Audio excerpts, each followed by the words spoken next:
There are plenty of glamorous stops on the F1 calendar, but there'll be a new contender in 2023. Long-held plans came together in March when Formula One announced the sport would be travelling to Sin City in November. But while everyone is buzzing about the return of roaring crowds and screaming engines to Las Vegas, it may be useful to look back at the last time the F1 circuit visited the Mojave Desert. So without further ado, let's look at the 1982 championship finale, the drama surrounding it, and what we can expect from the illustrious venue in 2023. The title battle for the Drivers' Championship was rather simple, as the field set out for the Las Vegas Strip. John Watson on 33 points needed to win, with Keke Rosberg on 42 failing to score. In other words, it was Rosberg's title to lose, especially since a decision on his disqualification in Brazil, where he finished third, was still pending. Despite having 39 points, Didier Pironi was out of the title race due to injuries sustained in Hockenheim, injuries that would eventually end his career. The Constructors' Championship was slightly more complicated, with 3 teams in contention: Ferrari, McLaren and Renault. The Italians would win if one of their drivers finished second, regardless of the results of the other teams. For McLaren to win, the team needed to score 11 points more than Ferrari, while Renault needed to finish first and second, with the Scuderia failing to score a point.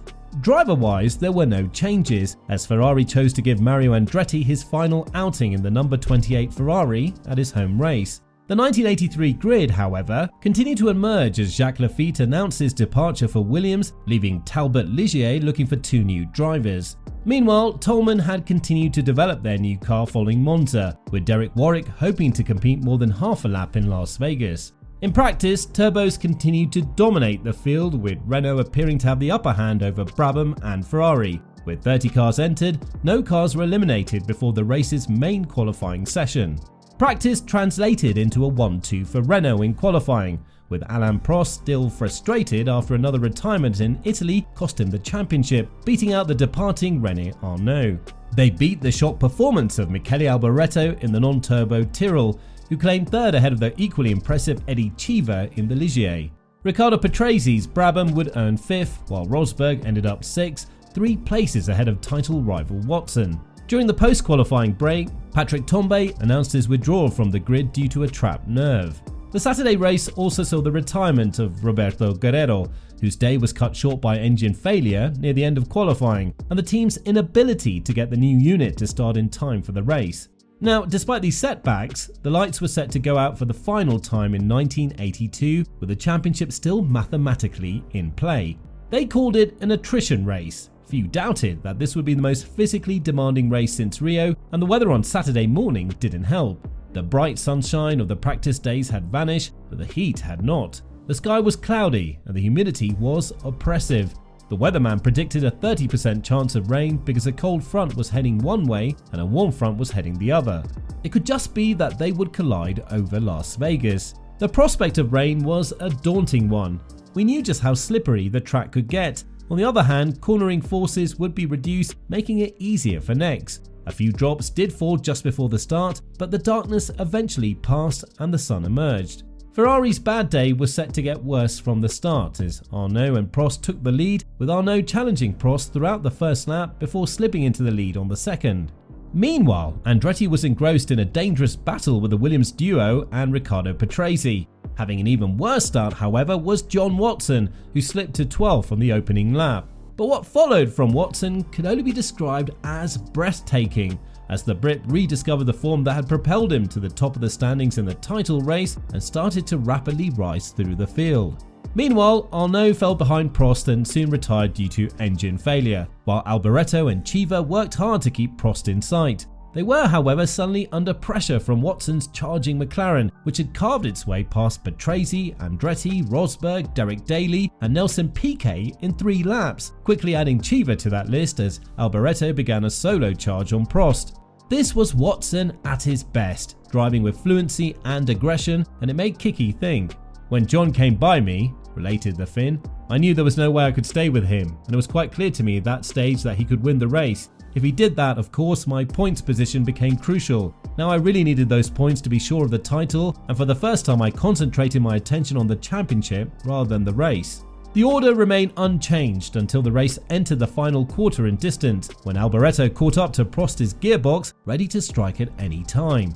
With Watson closing in on the pair, Alboreto used his fresher tyres on the 53rd lap to take the lead for the first time in his career. Within 4 laps, Watson had also passed the Frenchman, though he began to struggle with tyre issues of his own, preventing him from maintaining his stellar pace and catching Alboreto.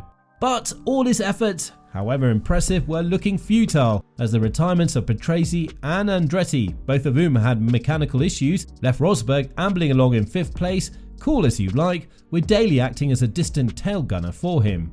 "Perhaps it may have looked cool," Rosberg said afterwards, "but I can tell you those last 20 laps seemed awful long. Awful long. I knew I was 5th and that was all I needed, and I shouldn't risk anything or go hard, but sometimes, you know, when you're just cruising you lose concentration. I had no physical problems whatsoever, and I know that I could have raced hard for the last 20 laps if I needed to. As it was, I just sat there hoping that everything would stay together." Well, it did, for him as well as Alboreto. After a truly magnificent drive, Michele came in for his first Grand Prix victory, and the craggy face of Ken Tyrrell never looked happier. Alboreto appeared dazed by it all, looking befuddled as Diana Ross stepped up to kiss him and present garlands and trophies. "I'm very happy," he must have said it 1,000 times, and of course sharing the moment was Kiki. With Watson finishing second in both the race and the championship, he behaved impeccably in defeat. Obviously I'm disappointed, yes, because I really did give it a go. When all's said and done though, I'm second in the championship and that's the highest I've ever been. It's a bit sad to think of all the races in the middle of the season when I didn't get any points at all. And so, Kiki Rosberg became the 20th Formula 1 World Champion at Caesars Palace, beating John Watson and Didier Pironi by 5 points. When speaking with the media at the end of it all, Rosberg appeared to be relieved rather than euphoric. "I came here to do a job," said Kiki. "I just wanted to be relaxed and calm about it, so I came to California early, did some flying, and just to keep myself free from tension. I wanted to win the championship by winning the race, but I soon realized that that was impossible. I couldn't keep up with John when he passed me, and I thought he could quite easily win. That being the case, I could risk nothing. I had to make sure of those 2 points. I've waited a long time for this." In a season that will be remembered for the tragic losses of Gilles Villeneuve and Riccardo Paletti, the triumph of Kiki Rosberg and John Watson's heroic effort to deny it, it would be Formula One's final visit to Las Vegas in over 4 decades. And with more interest in the sport than ever before in North America, Formula One is betting big on the return of the Las Vegas Grand Prix. The purchase of a $240 million 39-acre plot of land east of the strip for the pits, paddock and year-round facility is the clearest indication of that intent. Add in a massive 45,000 person fan festival and you've got yourself a recipe for a sporting event worthy of the venue. Let's just hope that the racing spectacle is just as good. So what do you think of Liberty Media's increased focus on the United States? Are you looking forward to this year's Las Vegas Grand Prix? Please let us know in the comments down below. Now, if you enjoyed the video, make sure to like, subscribe and click the notification bell to be notified of our next uploads. Check out our other videos on the screen right now as well. Thank you for watching and we'll see you again soon.